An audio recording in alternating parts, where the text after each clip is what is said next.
Moi, je ne vous cacherai pas que je suis très inquiet. Je suis très inquiet parce que j'assiste, ça fait plus de 20 ans maintenant que je coordonne le CLSPD, les CCPD, et je suis très inquiet on perd nos acquis. Il y a eu un plan national un plan national de prévention, c'est tout à fait intéressant, c'est important. L'État est complètement légitime à mener ce type de politique. Simplement, la descente au niveau du plan départemental s'est fait, collègues, également de manière très fermée entre le préfet et ses services.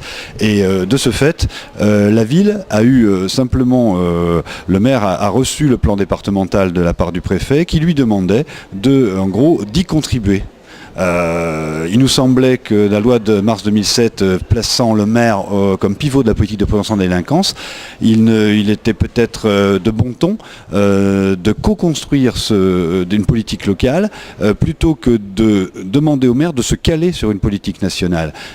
On assiste justement à la fin des contrats, qui soient contrat local de sécurité, les contrats locaux, pour aller vers une stratégie. Les mots ont un sens.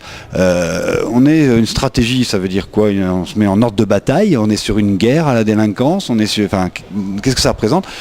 Et surtout, la stratégie, on peut s'en retirer quand on veut, puisqu'on n'est pas contractuel. On l'a déjà vu au niveau des crédits FIPD qui sont en net recul sur l'aide aux associations. Or, c'est ni les services de l'État, ni les services municipaux qui vont aller au-devant des publics les plus en difficulté. Je parlais des Roms tout à l'heure, si on n'a pas tout le panel de la vie associative, si on n'a pas les ONG, qui ont vu également, je pense à ceux qui travaillent sur la réduction des risques, notamment leur crédit réduire de 40%, en tout cas en Aquitaine, sur tout ce qui concerne la prévention sida, etc.